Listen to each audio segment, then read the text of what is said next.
TV की दुनिया के हों या फिल्मों की, अब वो ऑनलाइन कंटेंट बहुत बनाने लगे। कहीं व्लॉग्स तो कहीं रील्स की शक्ल में वो लगातार अपनी पर्सनल लाइफ परत दर परत आपको दिखाते चले जा रहे हैं। आपने कभी सोचा है क्यों? वो सेलिब्रिटीज हैं, रेलेवेंट रहना चाहते हैं, आपकी नजरों में बने रहना चाहते हैं, खबरों में दिखते रहना चाहते हैं, बस इतना ही या इससे ज्यादा भी कुछ है? चलिए आज पता करते हैं कि सेलिब्रिटीज क्यों इन्फ्लुएंसर्स बनने की डेस्परेशन में हैं, जबकि इन्फ्लुएंसर्स तो खुद ही सेलेब बनना चाहते हैं। किसकी होती है कितनी कमाई? लेकिन मैं ये हिसाब किताब शुरू करूं उससे पहले आप कमेंट में मुझे ये बताइए कि मेरी ये बात सुनकर आपके जहन में सबसे पहला ख्याल किसका आया? क्योंकि अब आगे की बातें आप उसी शख्स को दिमाग में रखकर समझ सकते हैं।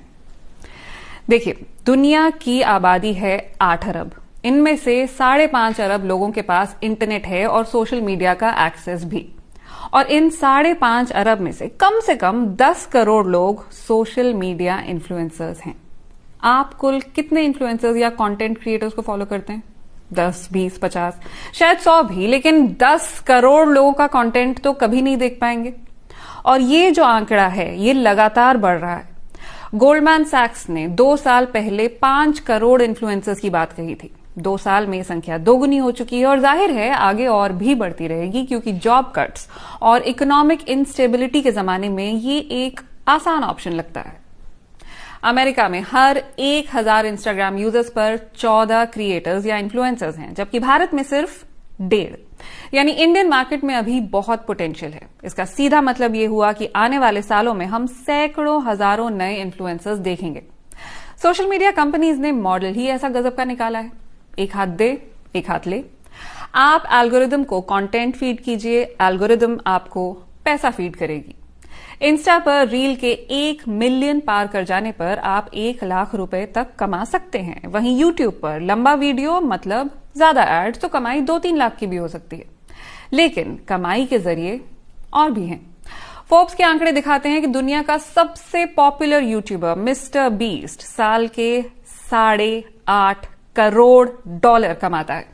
हाईएस्ट अर्निंग इन्फ्लुएंसर्स की लिस्ट उठाकर देखेंगे तो सब यंग लोग ही दिखेंगे, जिससे दुनिया भर के यूथ को उम्मीद मिलती है कि चाहो तो तुम भी ऐसा करियर बना सकते हो, क्योंकि ये लोग अब सिर्फ कंटेंट क्रिएटर्स नहीं, एंटरप्रेन्योर्स बन चुके हैं और इनके पास कमाई के प्रॉपर रेवेन्यू मॉडल्स हैं।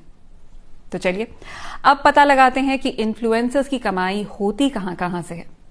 सबसे पहला तरीका है प्लेटफॉर्म बेस्ड एडवर्टाइजिंग रेवेन्यू। यानी आप जब कोई वीडियो देखते हैं तो उसके शुरू होने से पहले या बीच में जो एड्स चलते हैं, प्लेटफॉर्म उसका एक शेयर आपको देता है। इसलिए आपने अक्सर देखा होगा कि जब किसी के वीडियो पर स्ट्राइक आती है और यूट्यूब उसकी मोनेटाइजेशन रोक देता है तो कंटेंट क्रिएटर्स को बहुत नुकसान होता है। दूसरा तरीका है स्पॉन्सर्ड कंटेंट। लोग अक्सर अपनी वीडियोस की शुरुआत में बोलते हैं आज के स्पॉन्सर हैं, यानी कंपनी ने क्रिएटर को पैसा दिया है जिसके बदले में उसे अपने वीडियो में 1 से 1.5 मिनट तक कंपनी के बारे में बात करनी होगी। अब ये आप पर है कि आप उसे ट्रेडिशनल टीवी कमर्शियल एड की तरह देखते हैं या वाकई में मानते हैं कि मेरा पसंदीदा क्रिएटर किसी ब्रांड की बात कर रहा है तो वो अच्छा ही होगा। आप कुछ भी समझें, लेकिन क्रिएटर और ब्रांड के बीच में ये सिर्फ एक ट्रांजैक्शनल रिलेशनशिप है। ब्रांड को आप तक पहुंचना है, क्रिएटर को पैसा कमाना है। क्लासिक सिम्बायोटिक रिलेशनशिप, दोनों का फायदा ही फायदा। कई बार इसे स्पॉन्सरशिप बोलने की जगह ब्रांड कोलैबोरेशन का नाम दिया जाता है। यानी मैं ना केवल आपको किसी प्रोडक्ट के बारे में बताऊंगी बल्कि उसे इस्तेमाल करके भी दिखाऊंगी। अब ये बहुत सटल तरीके से भी किया जा सकता है या पूरी बेशर्मी से भी, डिपेंड करता है कि आपको कितना पैसा मिल रहा है। भारत में क्रिएटर्स की 90% कमाई ब्रांड डील से ही होती है। ये वैसा ही है जैसे किसी जमाने में शाहरुख खान लक्स से नहाते हुए दिखते थे, लेकिन क्या वो वाकई लक्स इस्तेमाल करते होंगे, ये आप तय कर लीजिए। खैर, इसी तरह से एफिलिएट मार्केटिंग भी की जाती है। मतलब मैं कहूं कि फलां प्रोडक्ट का जो लिंक है वो मेरी डिस्क्रिप्शन में मौजूद है, तो जितनी बार आप उस पर क्लिक करेंगे उतनी बार मुझे कमीशन मिलता रहेगा। आजकल डोनेशंस का ऑप्शन भी है। मान लीजिए मेरे 10 लाख फॉलोअर्स हैं और हर कोई मेरी वीडियो पर मुझे 5 रुपया भी अगर डोनेट कर दे तो बन गए मेरे 50 लाख एक ही वीडियो में। Not bad at all. इसी तरह कुछ लोग जो अपने कंटेंट को एक्सक्लूसिव रखना चाहते हैं वो सब्सक्रिप्शन मॉडल इस्तेमाल करते हैं। उनका कंटेंट पेवॉल के पीछे छिपा होता है। वहां भी यही लॉजिक है कि एकदम मिनिमल फी भी लगाएंगे तो भी ठीक ठाक कमाई हो जाएगी, क्योंकि यूजर्स की जेब से तो 150 ही जाएगा ना, तो वो दे भी देंगे। लेकिन भारत में इस मॉडल के लिए एक्सेप्टेंस अभी बहुत कम है। बहुत गिनती के ही लोग हैं जो इसे चला पा रहे हैं। अब अगर आप मॉडरेटली पॉपुलर हो गए तो आप अपना खुद का मर्चेंडाइज या अपना ब्रांड लॉन्च कर सकते हैं। जैसे मिस्टर बीस्ट ने अपना चॉकलेट ब्रांड लॉन्च किया, अपना बर्गर ब्रांड लॉन्च किया। लोग आपके प्रोडक्ट्स खरीदेंगे, उससे आपकी कमाई होगी, मार्केट में आपके बारे में और बात होगी, आपको इवेंट अपीयरेंसेस के लिए बुलाया जाएगा, उसके भी आप मोटे पैसे चार्ज करेंगे, और ये एक साइकिल की तरह चलता रहेगा, क्योंकि जितना ज्यादा इवेंट्स में आप जाएंगे उतनी ज्यादा विजिबिलिटी बढ़ती रहेगी, उतना ही आपका रेट और बढ़ेगा और आप धीरे धीरे इन्फ्लुएंसर से सेलिब्रिटी बन जाएंगे। Mission accomplished. और ये कमाई के मैंने अभी जितने जरिए बताए, ये सब डिपेंड करते हैं इस बात पर कि आपके कितने ज्यादा फॉलोअर्स हैं, क्योंकि इस संख्या के आधार पर आपका एक क्लास डिवीजन किया जाता है। जैसे YouTube हर माइलस्टोन पर आपको एक अलग रंग का प्ले बटन भेजता है, वैसे ही जब आप कंटेंट क्रिएशन की दुनिया में शुरुआत करते हैं तो 1 से 10,000 के बीच फॉलोअर्स आपको बना देते हैं नैनो इन्फ्लुएंसर। 10 से 50,000 फॉलोअर्स के साथ आप बन जाते हैं माइक्रो इन्फ्लुएंसर। फिर 50,000 से 2.5 लाख तक आप कहलाते हैं मिड टियर इन्फ्लुएंसर। 2.5 लाख से 10 लाख के बीच आपका रुतबा बन जाता है मैक्रो इन्फ्लुएंसर का, और 10 लाख के बाद आप ऑफिशियली बन जाते हैं मिलियनेयर या फिर मेगा इन्फ्लुएंसर। सीधी भाषा में सेलिब्रिटी। जितने ज्यादा फॉलोअर उतनी ज्यादा कमाई। नैनो इन्फ्लुएंसर्स महीने में बमुश्किल 10,000 रुपए तक कमा पाते हैं, और सेलिब्रिटी लाखों करोड़ों। क्रिस्टियानो रोनाल्डो एक पोस्ट के 20 से 25 लाख डॉलर लेते हैं। तो अगर एंड गोल सेलिब्रिटी बनना ही है तो फिर सेलेब्स क्यों कंटेंट बनाने में लगे? इसलिए कि कोविड के बाद से ऑडियंस बहुत ज्यादा बढ़ गई है। लोग अब टीवी कम देख रहे हैं, खासकर यंग लोग। कोविड से पहले की तुलना में अब लोग सिनेमा भी कम जा रहे हैं, क्योंकि अब डिजिटल ऑप्शंस बहुत हैं। यंग ऑडियंस सोशल मीडिया के साथ साथ ओटीटी भी अपने फोन पर ही देख लेती है। तो किसी ना किसी तरह आपके फोन तक पहुंचना बहुत जरूरी है, रेलेवेंट रहने के लिए भी और कमाई करने के लिए भी। इसलिए कभी आपको ये लोग पॉडकास्ट में दिखेंगे, कभी व्लॉग्स में, कभी अपना ब्रांड प्रमोट करते दिखेंगे, कभी किसी और का। भारत में इंस्टाग्राम के पास हर महीने 2 अरब एक्टिव यूजर्स आते हैं। इन्फ्लुएंसर्स के लिए इंस्टा कमाई का सबसे अहम जरिया है। यूट्यूब के मुकाबले ये आसान भी है। यहां आपको छोटे वीडियो बनाने होते हैं। अब इतने लंबे डीप डाइव वीडियो बनाने में तो बहुत ज्यादा मेहनत लगती है, और रिसर्च भी। ऊपर से देखेंगे तो ये इन्फ्लुएंसर इकोनॉमी बहुत हाल फिलहाल का कॉन्सेप्ट लग सकता है, लेकिन 2 कदम पीछे जाकर देखिए तो समझ आएगा कि इसमें एक्चुअली नया कुछ भी नहीं है। देखिए, मास मीडिया की अगर बात की जाए तो पहले सिर्फ रेडियो और अखबार हुआ करते थे। बहुत चुनिंदा लोग रेडियो में काम करते थे और उनकी आवाज पूरा देश सुनता था। वो मीडिया के शुरुआती इन्फ्लुएंसर्स थे।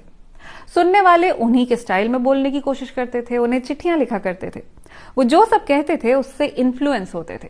अब अमीन सयानी की आवाज को कौन भूल सकता है? ऑडियो के बाद आया विजुअल मीडियम, सिनेमा।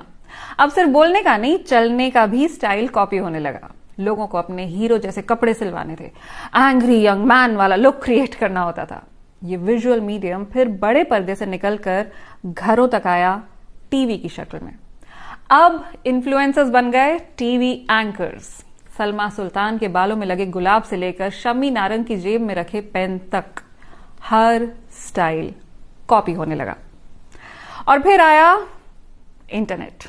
इसने सबको मौका दे दिया इन्फ्लुएंसर बनने का। इंटरनेट के शुरुआती दिनों में ब्लॉगिंग खूब पॉपुलर हुई थी। हर कोई अपना ओपिनियन लिख सकता था, दूसरों तक पहुंचा सकता था।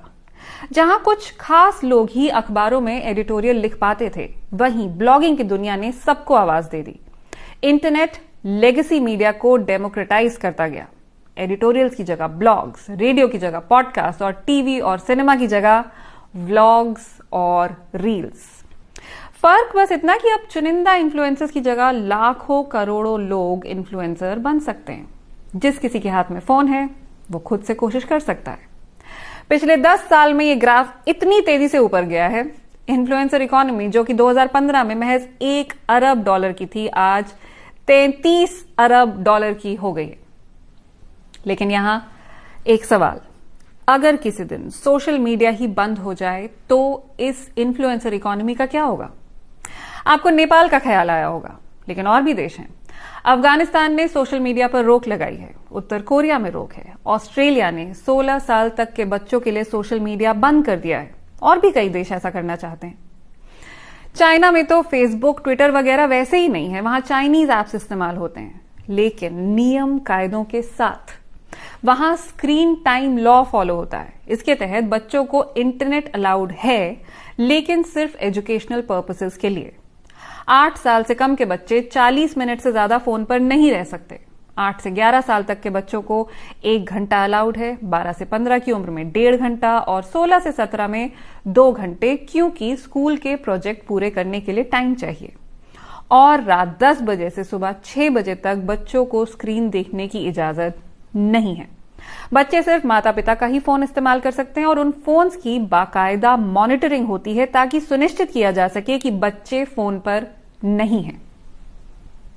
चीन की ये डिटेल देना इसलिए जरूरी था क्योंकि जहां कोविड के बाद से दुनिया भर में बच्चों के हाथ में फोन आ गया है, वहीं चीन इसे बच्चों के हाथ से छीन रहा है।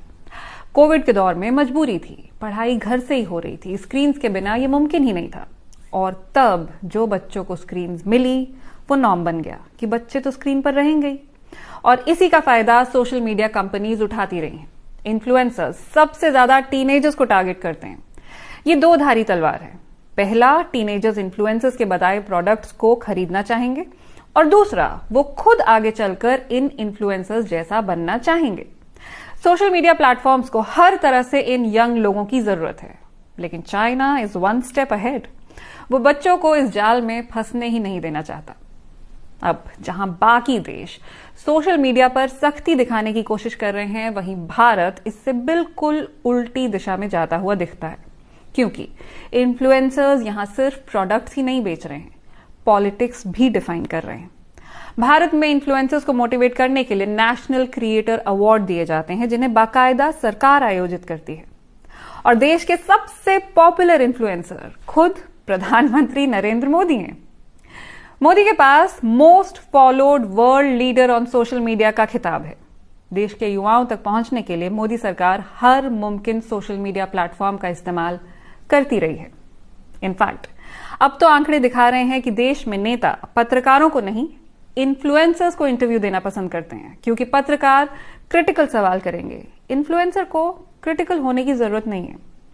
नतीजतन अब पत्रकारों पर इन्फ्लुएंसर स्टाइल इंटरव्यूज करने का दबाव बनने लगा है। तो इस लिहाज से भारत में इंटरनेट या सोशल मीडिया के बंद हो जाने का डर नहीं है।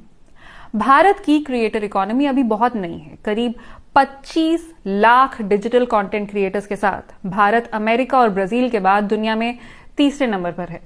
फिलहाल इनमें से सिर्फ 10% यानी करीब 2.5 लाख लोग अच्छी कमाई कर पा रहे हैं। तो अगर आप भी कंटेंट क्रिएटर बनने की राह पर हैं, तो याद रखिएगा कि आपके पास मौका जरूर है, लेकिन हर इंडस्ट्री की तरह यहां भी कुछ ही लोग करोड़ों कमाएंगे, हर कोई नहीं। और आपको अपने लिए ये एथिक्स भी तय करने होंगे कि पैसा कमाने के लिए आप किस तरह का कंटेंट पुश करेंगे। अगर आज आपने इस वीडियो में कुछ नया सीखा है तो शेयर करिए इस वीडियो को, क्योंकि हमारे पास ना स्पॉन्सर्स हैं ना कोलैब्स, हमारे पास हैं तो सिर्फ आपके दिए हुए व्यूज और कमेंट्स। मैं मिलूंगी आपसे अगली बार।